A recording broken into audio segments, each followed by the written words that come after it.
రాజా, ఇప్పుడు నేను మీడియా ముందు ఉన్నాను.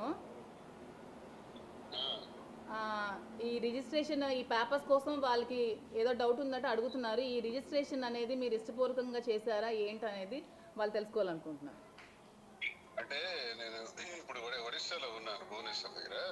ఒక ఇంపార్టెంట్ వ్యక్తి ఉన్నాను. అర్జెంటా? మీడియా వచ్చారా ఇప్పుడు? అవును అవును రాజా, మీడియా వచ్చారు. అర్జెంటా? అర్జెంట్. పక్క వస్తాను, ఒక్క నిమిషం.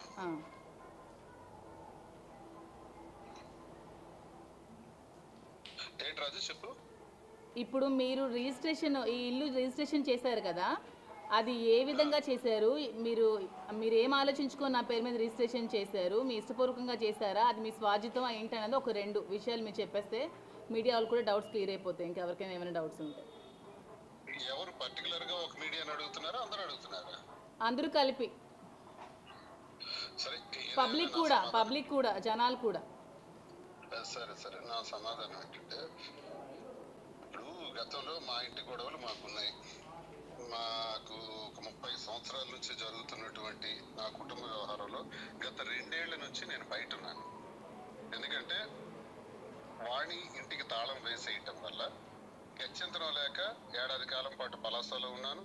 తర్వాత ఇంటి నిర్మాణాన్ని నేను చేసుకున్నాను. అంటే మాధురి, ఇప్పుడు అంటే నేను రాజు అని పిలుస్తాను, ఆమె ద్వారా వచ్చినటువంటి ఈ ఫోన్ కాల్ ద్వారా ఒకవేళ అత్యవసర పరిస్థితుల్లో నేను ఏదైనా ఇప్పుడు చెప్పాల్సి ఉంటే నేను వచ్చి కరెక్ట్గా నేను మనకు 2-3 రోజుల్లో వచ్చి ప్రెస్ మీట్ పెడతాను, టెక్కల్లోను కానీ ఇంకెక్కడైనా పెట్టి ప్రజలందరికీ వివరాలు తెలియచేయాలి. అర్జెంట్ పని మీద, బిజినెస్ పని మీద నేను భువనేశ్వర్ రావాల్సి వచ్చింది కాబట్టి నేను వచ్చి చెప్పుండేవాడిని. కానీ ఈలోగా మీరు అడుగుతున్నారు కాబట్టి ఈ ఫోన్ కాల్ ద్వారా నేను ప్రజలందరికీ కూడా తెలియజేసేది ఏంటంటే, ఈ నివాసం ఏదైతే ఆగస్టు 8వ తారీఖు 23వ సంవత్సరం ఈ స్థలం నా పేరున కొనటం జరిగింది. ఇది నా స్వార్జితం. ఈ స్వార్జితం స్థలం మీద ఒక పార్టీ కార్యాలయం నిర్మాణం చేసి దానిలోనే ఒక బెడ్రూమ్ కూడా వేసుకొని ఒక క్యాంప్ ఆఫీస్ లో ఉండాలి అని నేను అనుకున్నాను. అలా ఏర్పాటు చేసినటువంటి ఈ నివాసంలో మరి గత 4 రోజులుగా జరుగుతున్నటువంటి గొడవల్లో మా ఇంటి గొడవలకు సంబంధించి వాణి రావటం, నేటికి ఇదే రోజు కరెక్ట్గా 8వ తారీఖున ఆవిడ రావటం, వచ్చి నిన్నటి వరకు కూడా చాలా గలాట చేయటం, ఆస్తుల గురించి పోరాటం, టెక్కల్లో నువ్వు ఉండకూడదు బయటికి పోవాలి అనటం, మరి అలాగే ఎమ్మెల్సీగా నిన్ను టెర్మినేట్ చేయాలని పార్టీకి డిమాండ్ చేయటం, సస్పెండ్ చేయాలని చెప్పటం, ప్రజలందరి ముందు నన్ను అవమానపరచటం, చాలా నీచంగా నన్ను క్యారెక్టర్ అసాసినేషన్ చేసి ఒక భార్యగా ప్రవర్తించకూడని రీతిలో ప్రవర్తించటం వల్ల నేను మనస్తాపానికి గురవుతూ ఈ మధ్య అంతా కూడా టెక్కల్లోనే అదే నివాసంలో మరి మొన్న 5వ తారీఖు సాయంత్రం వరకు ఇంచుమించు 6వ తారీఖు రాత్రి 5వ తారీఖు రాత్రి వరకు కూడా 5వ తారీఖు రాత్రి వరకు కూడా అదే గృహంలో ఉన్నాను.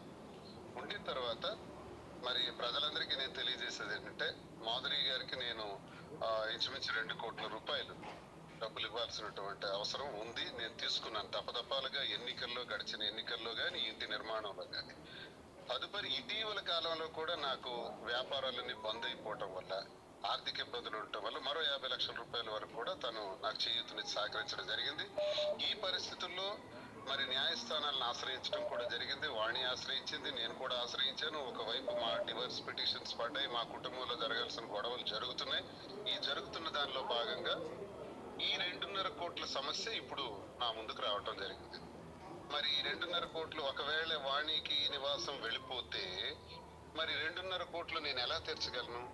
నాకు ఇప్పుడు చెట్టు కింద ఉండాల్సిన పరిస్థితి ఉంది. ఆల్రెడీ వాణి ఈ రకంగా కూడా నన్ను బయట పెట్టేసే పరిస్థితి చేసిన పరిస్థితిలో నాకు గత్యంతరం లేక, వేరే పరిస్థితి లేక 2.5 కోట్లు అప్పు తీర్చుకునే పరిస్థితి నాకు ఇప్పుడు లేదు. అలాగే పార్వతీశం గారికి, చింతాడు పార్వతీశం గారికి, అన్నయ్య నేను పిలుస్తాను, చాలా గౌరవప్రదమైన వ్యక్తి, మంచి వ్యక్తి, మహానుభావుడు.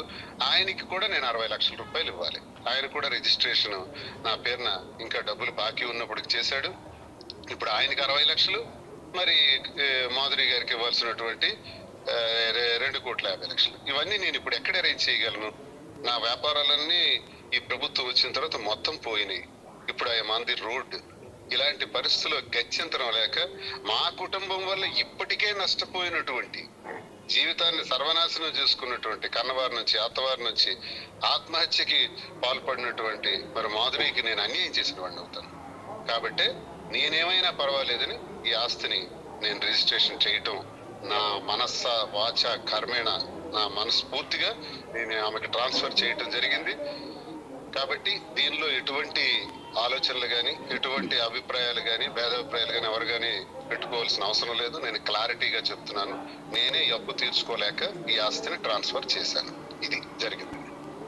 అది వాళ్ళకి మీరు చెప్పండి, తర్వాత నేను వచ్చి ప్రెస్ మీట్ పెట్టి మాట్లాడతాను. రాజు ఓకే రాజు, ఉంటాను. Thank you.